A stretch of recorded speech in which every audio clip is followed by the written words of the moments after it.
My self Divyanshi Agrawal. Future star में आप सभी लोगों का वेलकम है। आज हम लेकर आए हैं क्लास 10th के स्टूडेंट्स के लिए साइंस का chapter metal and non metal का new topic occurrence of metals. First of all हम लोग डिस्कस करने वाले हैं इसमें कुछ टर्म्स को। सबसे पहले हम देखेंगे मिनरल्स। तो मिनरल्स क्या होते हैं, किसे कहते हैं मिनरल्स? जो हमारे अर्थ क्रस्ट होती है उसके अंदर जो होते नेचुरली अकरिंग होते हैं उन्हें हम कहते हैं मिनरल। नेचुरल मिनरल्स किसे कहते हैं? जो नेचुरली अर्थ क्रस्ट के अंदर से मिलता है उसे हम कहते हैं मिनरल्स। अब उस मिनरल्स के अंदर बहुत सारी अमाउंट में मेटल्स प्रेजेंट होते हैं। तो वो जो मेटल्स प्रेजेंट है उस मिनरल के अंदर उसे हम कहते हैं ओर। जिस मिनरल के अंदर बहुत सारी अमाउंट में मेटल प्रेजेंट होता है उस मिनरल को हम ओर बोलते हैं। अब वो जो ओर है उसके अंदर से मेटल को निकालना कहलाता है एक्सट्रैक्शन ऑफ मेटल्स। समझ में आ गई बात? तो सबसे पहले क्या होता है मिनरल्स, इसके बारे में लिखते हैं। Minerals MINERALS minerals. ये क्या होता है? It is a naturally occurring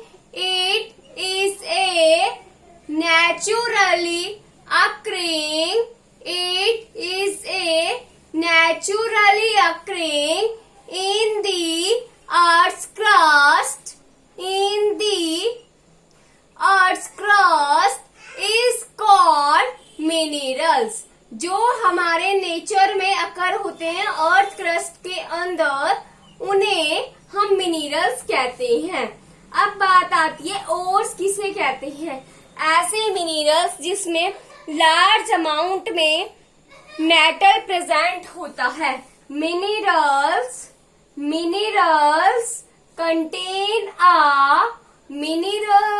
contain a very large amount of metal। जो मिनरल्स होते हैं वो कंटेन करते हैं लार्ज अमाउंट में मेटल्स एंड मेटल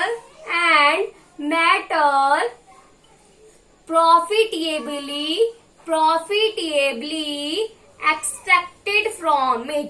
और हम उन मेटल्स को अपने प्रॉफिट के लिए एक्सट्रैक्ट कर देते हैं। उन्हें हम कहते हैं ores. Are called as ores. अब बात आती है कि ओर्स किसे कहते हैं, सॉरी एक्सट्रैक्शन ऑफ मेटल किसे कहते हैं? तो एक्सट्रैक्शन मतलब होता है निकालना। जो हमारे ओर्स है उसके अंदर से मेटल को जो निकालने के लिए हम जो मेथड यूज करते हैं उसे कहते हैं एक्सट्रैक्शन ऑफ मेटल्स। तो जो हमारे मेटल्स हैं वो 3 कैटेगरी में डिवाइड है। एक होते हैं जो बहुत रिएक्टिव होते हैं, एक होते हैं जो लो रिएक्टिव होते हैं, और एक होते हैं जो ना तो ज्यादा रिएक्टिव होते हैं और ना कम रिएक्टिव होते हैं। तो हमारे तीनों कैटेगरी के जो मेटल्स हैं इनको निकालने के लिए, ओर्स से निकालने के लिए अलग अलग टाइप के मेथड्स यूज होते हैं जिसके बारे में हम लोग आज यहाँ पर स्टडी करने वाले हैं। ठीक है, तो सबसे पहले आप मिनरल्स और ओर्स की डेफिनेशन नोट डाउन कीजिए, फिर उसके बाद हम एक्सट्रैक्शन ऑफ मेटल्स के बारे में स्टडी करेंगे। Got it? हो गया? हाँ जी। अब हम पढ़ने वाले हैं एक्सट्रैक्शन ऑफ मेटल्स। तो एक्सट्रैक्शन ऑफ मेटल्स क्या होता है? Extraction of metals, extraction of metals, ores के अंदर से मेटल्स को निकालना कहलाता है एक्सट्रैक्शन ऑफ मेटल्स। तो देयर आर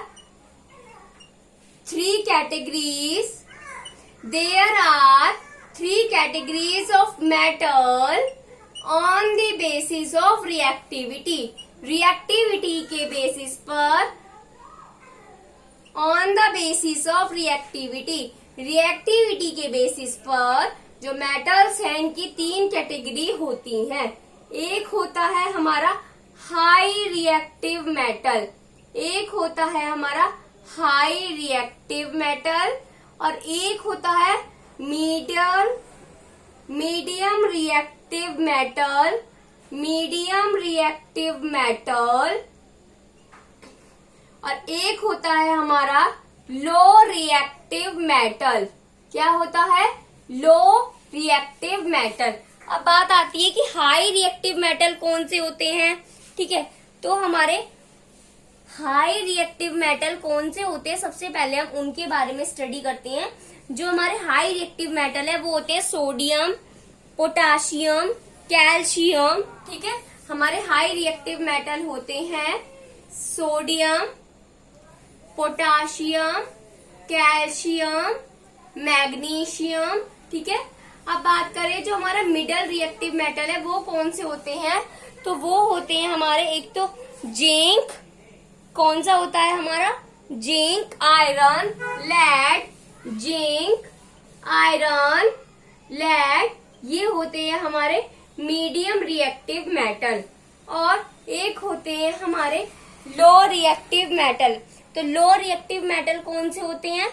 एक होता है मरकरी, Hg जिसे कहते हैं, और एक होता है कॉपर, एक्सेट्रा। ठीक है, तो क्या होता है, अभी जो हाई रिएक्टिव मेटल है सोडियम, पोटाशियम, कैल्शियम, मैग्नीशियम, इनको ओर्स के अंदर से निकालने का तरीका अलग होता है। जो हमारे मीडियम रिएक्टिव मेटल होते हैं जैसे आयरन, जिंक, लेड, इनको ओर्स से अंदर से निकालने का मेथड अलग होता है। और जो हमारे लो रिएक्टिव मेटल होते हैं मरकरी एंड कॉपर, इनको ओर्स के अंदर से निकालने का जो तरीका है वो अलग होता है। तो हम लोग फर्स्ट ऑफ ऑल इनके मेथड्स के बारे में भी स्टडी करने जा रहे हैं। पहले आप लोग इसको नोट डाउन कर लीजिए। तो सबसे पहले हम पढ़ेंगे लो रिएक्टिव मेटल के बारे में। हो गया? हाँ जी। तो जो लो रिएक्टिव मेटल होता है उसको किस तरीके से हम अलग कर सकते हैं। ठीक है, तो जो लो रिएक्टिव मेटल होता है, लो रिएक्टिव मेटल, इसको ओर्स से, लो रिएक्टिव मेटल को ओर्स से एक्सट्रैक्ट करने का जो मेथड होता है उसे बोलते हैं रोस्टिंग। होता क्या है इस मेथड में देखो, और इसके अंदर जो ओर्स आते हैं, जो हमारे लो रिएक्टिव मेटल है, इसको ओर्स से निकालने का जो तरीका होता है उसे कहते हैं रोस्टिंग। और कौन से ओर्स से हमारे लो रिएक्टिव मेटल मिलते हैं, ऐसे कौन सा ओर है जिसके अंदर से लो रिएक्टिव मेटल मिलते हैं, वो होता है सल्फाइड ओर। अब होता क्या है, जो सल्फाइड ओर होता है उसको हम सबसे पहले ऑक्सीजन की प्रेजेंस में हीट देते हैं। जब हम उसको ऑक्सीजन की प्रेजेंस में हीट देते हैं तो वो क्या होता है, उसका ऑक्साइड प्रोडक्ट और SO2 गैस बनकर बाहर आ जाती है, कन्वर्ट हो जाता है वो एक तो ऑक्साइड प्रोडक्ट में और एक SO2 गैस रिलीज होती है। अब उसके बाद क्या होता है, जो ऑक्साइड प्रोडक्ट है हम उसको अगेन हीट करते हैं, बहुत ज्यादा हीट करते हैं अगेन। फिर क्या होता है, जो हमारा प्योर मेटल है वो बाहर निकल जाता है और जो उसके अंदर ऑक्सीजन प्रेजेंट है वो हमारी अलग हो जाती है। तो इस तरीके, और इस मेथड को बोलते हैं रोस्टिंग। और इस तरीके से जो पूरा मेथड है, इससे हमारा जो मेटल है, जो लो रिएक्टिव मेटल होता है, वो प्योर लो रिएक्टिव मेटल हमें मिल जाता है। समझ में आ गई बात? तो किस तरीके से होता है, सबसे पहले जो मेथड है इसके अंदर क्या होता है, द सल्फाइड ओर, कौन सा ओर यूज होता है, लो रिएक्टिव मेटल जो है, जो मेटल्स कम रिएक्टिव होते हैं वो हमारे किस ओर से मिलते हैं, वो हमें सल्फाइड ओर से मिलते हैं। कौन से ओर से मिलते हैं, सल्फाइड ओर से। तो होता क्या है, the sulphide ore is strongly heated, करते क्या है, हम सल्फाइड ओर को बहुत ज्यादा हीट देते हैं and it's converted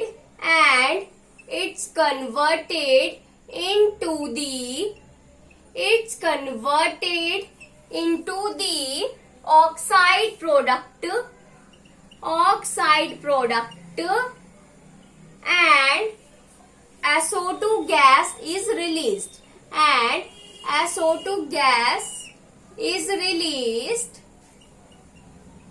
then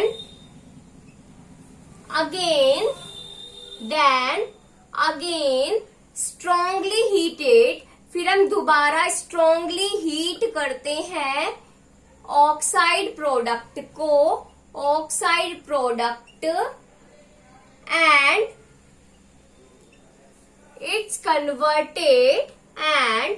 it's converted into pure form of low reactive metal, और जो प्योर फॉर्म में लो रिएक्टिव मेटल में कन्वर्ट हो जाता है या हम बोल देते हैं वो एक्सट्रैक्ट हो जाता है, and O2 gas is released.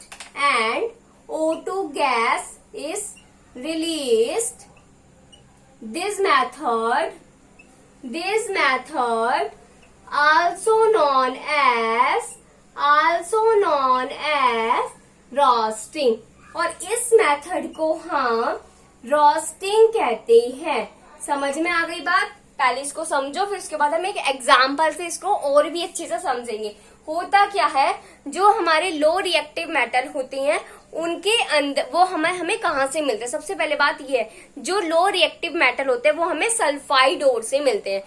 कहाँ से मिलते हैं लो रिएक्टिव मेटल? सल्फाइड ओर से.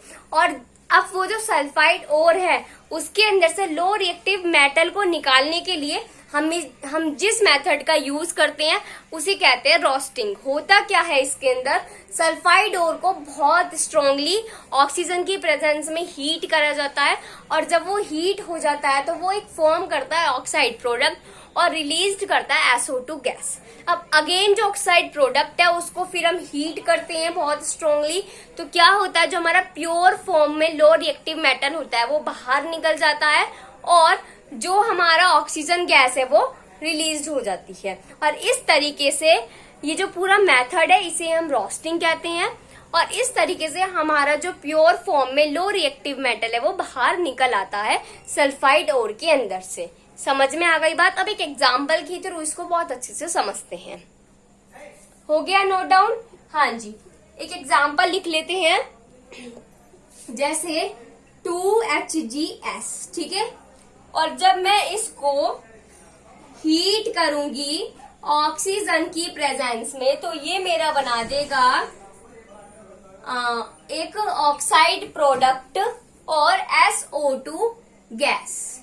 समझ में आ गई बात? इसका नाम क्या होगा? इसका नाम होगा हमारा सिनेबार. इसे बोलते हैं HgS को क्या बोलते हैं, ये चीज आपको याद होनी चाहिए, ठीक है. HgS को बोलते हैं सिनेबार. क्या बोलते हैं? सिनेबार. HgS का नाम होता है सिनेबार. अब सिनेबार के अंदर जब मैं हीट कराऊंगी ऑक्सीजन की प्रेजेंस में तो वो मेरा बना देगा मर्क्यूरिक ऑक्साइड. क्या बना देगा? मर्क्यूरिक ऑक्साइड, और SO2 गैस मेरी रिलीज हो जाएगी. समझ में आ गई बात? अब इसके बाद क्या होगा, ये जो मर्क्यूरिक ऑक्साइड है इसको फिर हीट करेंगे. यहाँ लिख देते हैं, ठीक है. जो मेरा मर्क्यूरिक ऑक्साइड है इसको मैं फिर हीट करूंगी तो मेरा जो मरकरी है वो बाहर निकल जाएगा और जो ऑक्सीजन गैस है वो रिलीज हो जाएगी. और इस तरीके से अब जो मरकरी है ये हमारा कैसा मेटल होता है? Low reactive metal. तो इस तरीके से जो हमारा लो रिएक्टिव मेटल है वो रोस्टिंग मेथड से सल्फाइड ओर्स के अंदर से बाहर निकल जाएगा. तो जो सिनेबार है वो एक सल्फाइड ओर होता है. समझ में आ गई बात? जिसके अंदर S प्रेजेंट है. हमारा कोई भी और ऐसा है उसके अंदर एक तो सल्फाइड प्रेजेंट है, सल्फर प्रेजेंट है, और एक हमारा लो रिएक्टिव मेटल प्रेजेंट है, तो उसे हम कहेंगे सल्फाइड ओर. अब ये जो HgS है ये एक सल्फाइड ओर है जिसे हम कहते हैं कॉमन नेम में सिनेबार. क्या बोलते हैं? सिनेबार. समझ में आ गई बात? तो ये है लो रिएक्टिव मेटल को किस तरीके से हम प्योरिफिकेशन फॉर्म में ला सकते हैं. ओके, नेक्स्ट हम पढ़ने वाले हैं मीडियम मेटल्स और मीडियम रिएक्टिविटी के बारे में. हो गया? हाँ जी, अब हम पढ़ेंगे मीडियम रिएक्टिव मेटल के बारे में. तो जो मीडियम रिएक्टिव मेटल होते हैं, मीडियम रिएक्टिव मेटल डालते हैं हम मीडियम रिएक्टिव मेटल. जो हमारे मीडियम रिएक्टिव मेटल होते हैं ये हमारे दो ओर्स के अंदर मिलते हैं. एक तो होता है सल्फाइड ओर जो हमारे सल्फाइड ओर होते हैं उसके अंदर कुछ ऐसे मेटल भी मिलते हैं जो मीडियम रिएक्टिव होते हैं। ना तो वो बहुत लो रिएक्टिव है, ना वो बहुत ज्यादा हाईली रिएक्टिव, वो मीडियम रिएक्टिव मेटल होते हैं।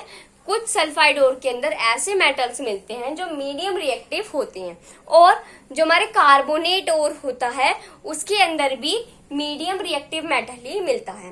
अब बात करते हैं कि किस तरीके से हम जो हमारे मीडियम रिएक्टिव मेटल हैं इनको अलग कर सकते हैं ओर्स के अंदर से। ठीक है, तो सबसे पहले हमने क्या पढ़ा, जो मीडियम रिएक्टिव मेटल है वो सल्फाइड ओर के अंदर भी मिलते हैं ना। तो जो सल्फाइड ओर है उसके अंदर से मेटल्स को निकालने का जो तरीका है वो क्या होता है, रोस्टिंग। उसमें तो सेम वही प्रोसेस आ जाएगा, बस हम एक फॉर्मूला यूज कर देंगे। ठीक है, क्या है, पहला होता है बाय रोस्टिंग मेथड। पहला होता है by roasting method. Roasting method के अंदर आप वही पॉइंट लिख देंगे जो पॉइंट मैंने लो रिएक्टिव मेटल में लिखवाया है ना, सेम वही पॉइंट आपको इस जगह लिख देना है। वो पूरा का पूरा पैराग्राफ इस जगह आ जाएगा और एग्जाम्पल कुछ और आ जाएगा। ठीक है, तो मैं उसको नहीं लिखवा रही हूँ, बस उसको मैंने आपको ऐसे ही एक्सप्लेन कर दिया। अब एग्जाम्पल की मैं बात करूं तो जैसे मैंने एग्जाम्पल ले लिया वही,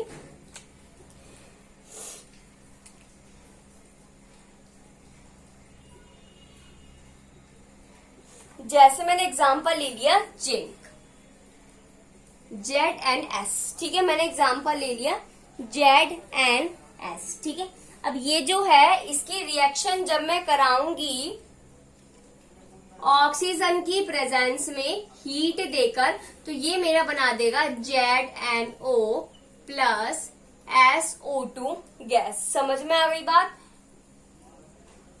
इसे क्या कहेंगे हम, जिंक ऑक्साइड। क्या कहेंगे इसको हम, जिंक ऑक्साइड, और ये मेरा होगा SO2 गैस। समझ में आ गई बात, क्या होगा ये, जिंक ऑक्साइड। और इसको हम कहते हैं जिंक ब्लेंड। जो ZnS है इसका नाम होता है जिंक ब्लेंड। ये नेम आपको याद होने चाहिए, तो अच्छे से लर्न कर लेना। ठीक है, जो ZnS है ये क्या है, ये एक सल्फाइड ओर है जिसका कॉमन नेम होता है जिंक ब्लेंड। जब इस जिंक ब्लेंड को मैं स्ट्रॉन्गली हीट कराऊंगी ऑक्सीजन की प्रेजेंस में, तो वो मेरा एक ऑक्साइड कंपाउंड जिंक ऑक्साइड बना देगा और उसमें से SO2 गैस रिलीज हो जाएगी। अभी तो जिंक ऑक्साइड है, जिंक ऑक्साइड है, जब इसको मैं स्ट्रॉन्गली हीट कराऊंगी तो जिंक मेरा जो मेटल है वो अलग निकल जाएगा और जो मेरी ऑक्सीजन है वो अलग निकल जाएगी। समझ में आ गई बात। और इस तरीके से ये जो सल्फाइड ओर है उसके अंदर से एक मीडियम रिएक्टिव मेटल बाहर निकल आएगा रोस्टिंग मेथड के जरिए। सेकेंड होता है हमारा कार्बोनेट ओर, जिसमें हम यूज करते हैं calcination method, by calcination method. तो सबसे पहले इस मेथड के बारे में पढ़ लेते हैं कि कैल्सिनेशन मेथड में आखिरकार होता क्या है। होता क्या है कैल्सिनेशन मेथड के अंदर, इसके अंदर कौन से ओर होते हैं, carbonate ore.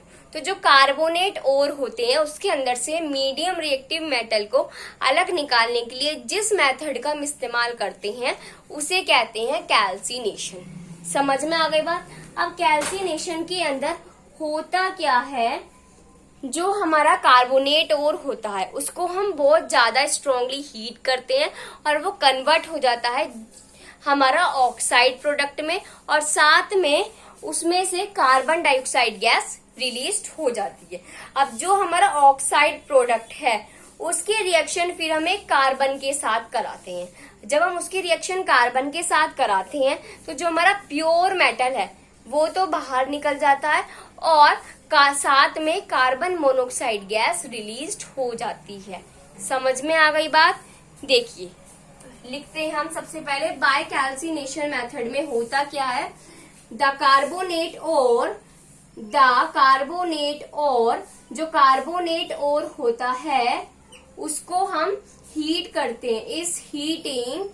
Is heating strongly, इसको हम स्ट्रांगली हीट करते हैं ओके, एंड इट्स कन्वर्टेड और ये कन्वर्ट हो जाता है into the zinc, into the oxide product and carbon dioxide gas is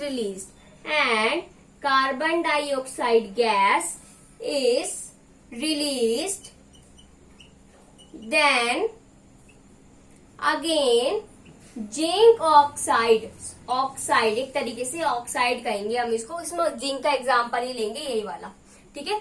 oxide product can be reacted with carbon. जो हमारा जिंक ऑक्साइड प्रोडक्ट होता है वो कार्बन के साथ रिएक्ट करता है एंड इट्स कन्वर्टेड into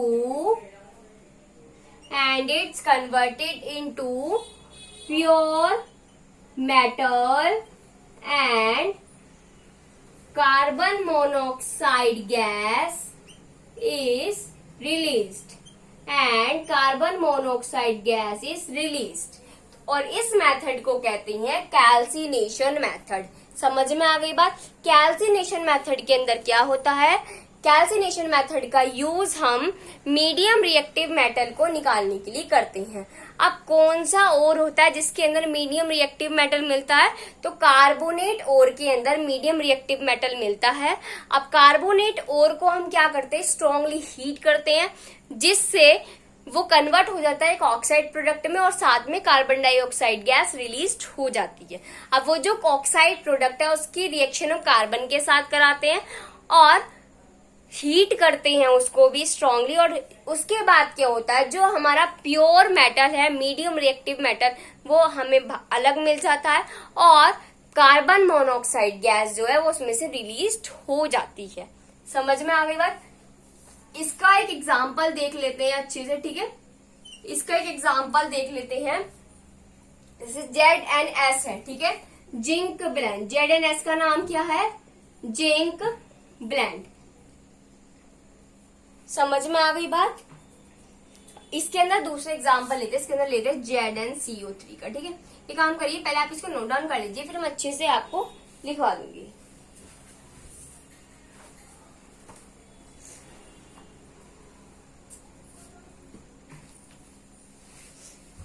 हाँ जी, तो जो जिंक ब्लेंड है वो कैसा ओर है, सल्फाइड ओर होता है। समझ में आ गई बात। अब यहाँ पर हम लेने वाले हैं कार्बोनेट ओर का एग्जांपल। समझ में आ गई बात। जिंक ब्लेंड कैसा ओर है, सल्फाइड ओर होता है। हो गया। यस, नेक्स्ट हम लेने वाले हैं यहाँ पर कार्बोनेट ओर। तो कार्बोनेट ओर हम लेंगे यहाँ पर एग्जाम्पल में ZnCO3। अब इस ZnCO3 को जब मैं स्ट्रांगली हीट करूंगी तो ये बनाएगा एक तो जिंक ऑक्साइड और साथ में CO2 गैस रिलीज हो जाएगी, और इसका नाम होता है, ये जो ZnCO3 है ये कार्बोनेट ओर है और इसका नाम होता है कैलेमाइन। ठीक है। अब इस कैलेमाइन को जब मैं हीट करूंगी तो ये बनाएगा एक तो जिंक ऑक्साइड और रिलीज कर देगा कार्बन डाइऑक्साइड गैस। अब इस जिंक ऑक्साइड को मैं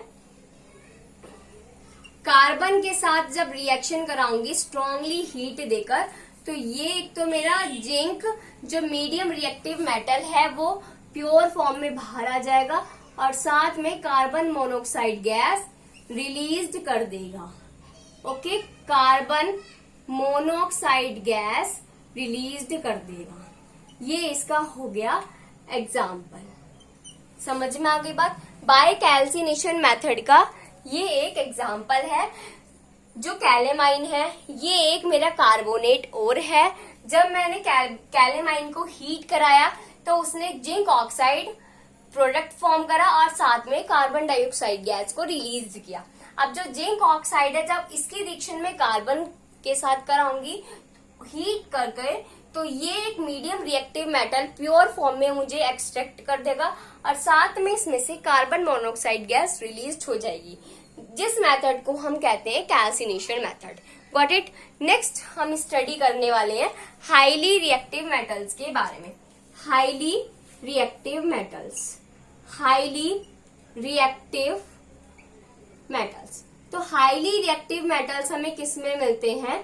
जो हमारा क्लोराइड ओर होता है ना, क्लोराइड ओर के अंदर मिलते हैं हाईली रिएक्टिव मेटल। और जिस मेथड का हम यूज करते हैं हाईली रिएक्टिव मेटल को क्लोराइड ओर में से एक्सट्रैक्ट करने के लिए, अलग करने निकालने के लिए, उस मेथड को कहते हैं इलेक्ट्रोलाइसिस मेथड। समझ में आ गई बात? कौन से मेथड का यूज करते हैं? By electrolysis method, by electrolysis method. समझ में आ गई बात? एंड कौन सा और होता है? इन दी क्लोराइड ओर। ठीक है, तो हाईली रिएक्टिव मेटल को एक्सट्रैक्ट करने के लिए हम इलेक्ट्रोलाइसिस मेथड का यूज करते हैं और क्लोराइड ओर के अंदर हम इस मेथड का यूज करते हैं। अब होता क्या, ध्यान से समझना, एक पूरा एक्सपेरिमेंटल फॉर्म में होता है ये इलेक्ट्रोलाइसिस मेथड। इसके अंदर क्या होता है, दो रोड लेते हैं हम, एक होता है एनोड और एक होती है कैथोड। ठीक है, जो हमारी दो रोड है, एक होती है एनोड और एक होती है कैथोड। जो हमारी एनोड होती है वो बनाई होती है हमने इम्प्योर मेटल की। समझ में आ गई बात? ये एक बीकर है, इसके अंदर सबसे पहले हम फिल करते हैं इलेक्ट्रोलाइट सॉल्यूशन। कौन सा सॉल्यूशन भरते हैं भाई? इलेक्ट्रोलाइट सॉल्यूशन फिल किया जाता है। Got it? समझ में आ रही है बात? जो हमारा हाईली रिएक्टिव मेटल है, अब हमें इसको निकालने के लिए क्या करना पड़ेगा? जो यह इलेक्ट्रोलाइट है, ये एक बीकर लेंगे, उसके अंदर इलेक्ट्रोलाइट सॉल्यूशन डालेंगे। अब दो रोड लेंगे, एक रोड लेते हैं हम एनोड और एक रोड लेते हैं हम कैथोड। समझ में आ गई बात? एक रोड लेते हैं एनोड और एक रोड लेते हैं कैथोड। अब होता क्या है, जो हमारी एनोड रोड है ये हमारी इम्प्योर मेटल की बनी होती है। जो हमारी एनोड रोड है किसकी बनी होती है? Made by impure metal. जो हमारी एनोड है वो इम्प्योर मेटल की बनी हुई होती है और जो हमारी कैथोड है ये बनी हुई होती है प्योर मेटल की। समझ में आ गई बात? अब जब हम इसके अंदर चार्ज फ्लो करते हैं, करंट फ्लो कराते हैं इसके अंदर, ठीक है, जब इसके अंदर हम करंट को फ्लो कराएंगे तो होगा क्या, जो हमारी कैथोड रोड है, ठीक है, जिसके ऊपर जो प्योर मेटल की बनी है, तो क्या होगा, उस कैथोड रोड में से जो प्योर मेटल है वो इलेक्ट्रोलाइसिस सॉल्यूशन जो है इसके अंदर चले जाएंगे। जब इसके अंदर चले जाते हैं तो इसके अंदर जाने के बाद ये जो इम्प्योर मेटल की रोड होती है जिसे हम एनोड बोलते हैं, ठीक है, उसके ऊपर जाकर चिपक जाते हैं। जब उसके ऊपर जाकर चिपक जाते हैं तो उसके अंदर की जो इम्प्योरिटी है, उसके अंदर की जो इम्प्योरिटी है वो सारी बाहर आ जाती है इस इलेक्ट्रोलाइसिस सॉल्यूशन के अंदर और एक मड की फॉर्म में इसके बॉटम पर कलेक्ट हो जाती है। होता क्या है, ये प्योर मेटल है, ठीक है, सपोज ये मेरे मेटल है, इनको मैंने मेटल बना दिया, ये हमारे मेटल है, ये हमारे इम्प्योर मेटल है, ठीक है, बड़े बड़े वाले हो गए, ये हो इम्प्योरिटी हो गई, ठीक है, ये जो बड़ी बड़ी है ना, ये मैं आपको एग्जाम्पल समझाने के लिए ले रही हूँ, ये इम्प्योरिटी हो गई और ये हो गए मेरे प्योर मेटल, ठीक है। अब होगा क्या, ये जो प्योर मेटल है ये सबसे पहले सॉल्यूशन के अंदर चले जाएंगे, चले गए सॉल्यूशन के अंदर, उसके बाद ये सारे के सारे जब सॉल्यूशन के अंदर चले जाएंगे तो सॉल्यूशन के अंदर से जैसे जैसे करंट की वो बढ़ती जाएगी वैसे वैसे ये इस वाली एनोड रोड के ऊपर जाकर चिपक जाएंगे, सारे के सारे जाकर चिपक गए। समझ में आ गई बात? जब ये इसके ऊपर जाकर चिपक जाते हैं तो ये जो इम्प्योरिटी है, ये जो इम्प्योर वाले हैं, ठीक है, अब ये इम्प्योर वाले आ जाएंगे हमारे सॉल्यूशन के अंदर, ये सारे के सारे यहाँ ट्रांसफर हो जाएंगे, ठीक है, ये तो हमारे यहाँ जाएंगे, ये यहाँ से यहाँ जाएंगे और उसके बाद सॉल्यूशन के बाद ऊपर चले जाएंगे एनोड रोड के ऊपर। अब एनोड के ऊपर जो इम्प्योरिटी जो लगी है वो इम्प्योरिटी यहाँ ट्रांसफर हो जाएगी पानी के अंदर, ठीक है, ये पानी के अंदर ही ट्रांसफर हो जाएगी। अब ये पानी, उसके बाद क्या होगा, जब ये पानी के अंदर एक पानी बोल रही हूँ, पानी का मतलब है इलेक्ट्रोलाइसिस सॉल्यूशन, ठीक है। ये मत सोचना कि ये पानी कहाँ से आ गया, पानी का मतलब है इलेक्ट्रोलाइसिस सॉल्यूशन, ठीक है। तो अब ये जो इम्प्योरिटी ये जब इलेक्ट्रोलाइसिस सॉल्यूशन के अंदर पहुंच जाएगी तो जो हमारा बॉटम है, ठीक है, जो हमारा बॉटम है इस बीकर का, इस यहाँ पर जाकर सेटल डाउन हो जाएगी और एक मड का फॉर्म ले लेगी जिसे हम कहेंगे एनोड मड। समझ में आ गई बात, एनोड से निकली है ना, और एक मड है, मड की तरह है, जैसी मिट्टी दिखती है ना वैसी शेप में वैसी दिखेगी, ये कलर वगैरह इसका वैसा होगा, है ना। तो इसे हम कहेंगे एनोड मड। समझ में आ गई बात। इस तरीके से जो हमारे हाई रिएक्टिव मेटल है वो अलग हो जाएंगे और इसकी जो इम्प्योरिटी है वो अलग हो जाएगी। समझ में आ गई बात। इस मेथड को बोलते हैं इलेक्ट्रोलाइसिस मेथड। गॉट इट, समझ में आ गई बात। हाँ जी, नेक्स्ट बात करते हैं, एक न्यू टॉपिक है छोटा सा कोरोजन। पहले आप लोग इस डायग्राम को बना लीजिए, हो गया। हाँ जी, अब हम पढ़ते हैं कोरोजन के बारे में। तो वैसे कोरोजन के बारे में चैप्टर फर्स्ट में बहुत अच्छे से पढ़ रखा है। कोरोजन का मतलब क्या होता है, किसी भी मेटल का जब वो हमारे ऑक्सीजन में की फॉर्म में आ जाता है, एयर में, हमारे एनवायरमेंट में जो ऑक्सीजन प्रेजेंट है, एयर प्रेजेंट है, जब उसकी प्रेजेंस में आ जाता है, उसकी कांटेक्ट में आ जाता है कोई मेटल, तो उसके ऊपर कोटिंग हो जाती है ना। जैसे फॉर एग्जांपल के लिए आयरन है, आयरन के ऊपर जंग लग जाता है, जैसे हम बोलते हैं रस्टिंग ऑफ आयरन। सिल्वर अगर किसी भी सिल्वर अगर एयर के कांटेक्ट में आ जाता तो वो ब्लैक ब्लैक कलर का हो जाता है, उसके ऊपर कोटिंग हो जाती है, ब्लैक कोटिंग हो जाती है ना। तो उसे बोल देते हैं कोरोजन होना। समझ में आ गई बात। तो हम उसी के बारे में लिखते हैं। कोरोजन की डेफिनेशन तो लिखवाने की जरूरत है नहीं मुझे आपको, क्योंकि कोरोजन के बारे में आप लोगों ने बहुत अच्छे से स्टडी ऑलरेडी कर रखा है चैप्टर फर्स्ट। एक दो एग्जाम्पल लिखवा देती हूँ मैं इसके, ठीक है। जैसे एग्जाम्पल ही लेते हैं, जो हमारा सिल्वर है, silver contact into the air, जब सिल्वर एयर के कांटेक्ट में आता है and it's converted into the black colour, तो ये ब्लैक कलर में कन्वर्ट हो जाता है ड्यू टू की जगह बिकॉज लगाओ, because it is coated because it is coated by it is coating by silver sulphate, क्योंकि उसके ऊपर सिल्वर सल्फेट की कोटिंग हो जाती है, जिसकी वजह से उसका कलर हमें ब्लैक दिखने लगता है।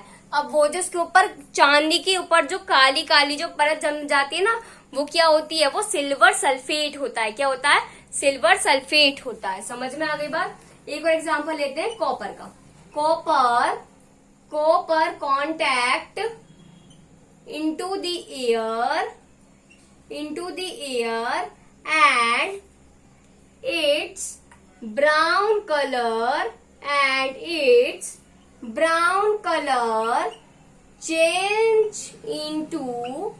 change into the green coating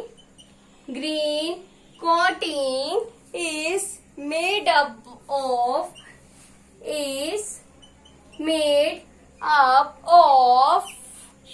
copper carbonate, जो कि कॉपर कार्बोनेट की बनी होती है। समझ में आ गई बात, ठीक है, जो कि कॉपर कार्बोनेट की कोटिंग होती है। अब जो कॉपर है, तांबा, उसके ऊपर अगर ग्रीन कलर की परत जम जाए तो वो क्या है, हमारा कॉपर कार्बोनेट होता है। समझ में आ गई बात। अब ये जो मेथड है, इसके बाद क्या है, जो कोरोजन है, इससे बचने का क्या इलाज है। तो जैसे हम एग्जांपल लेते हैं रस्टिंग ऑफ आयरन का। हमें क्या करना चाहिए, ताकि लोहे पर जंग न लगे, उसके ऊपर पेंट कर देना चाहिए। अगर लोहे के ऊपर हम पेंट कर देंगे तो उसके ऊपर जंग नहीं लगेगा, क्योंकि पेंट से क्या होगा, उसके ऊपर एक जो नई परत है वो आज फॉर्म हो जाएगी, और जब एक नई परत लोहे के ऊपर आ जाएगी तो वो डायरेक्ट एयर के कांटेक्ट में नहीं आएगा, और जब वो एयर के कांटेक्ट में नहीं आएगा तो उसके ऊपर जंग भी नहीं लगेगा। समझ में आ गई बात? तो ये था हमारा आज का टॉपिक और ये चैप्टर हमारा कंप्लीट हो चुका है क्लास 10। अगर आपको इस टॉपिक में कोई भी डाउट हो तो आप लोग कमेंट सेक्शन में कमेंट कर सकते हैं। Okay, thank you and have a nice day and note down these topic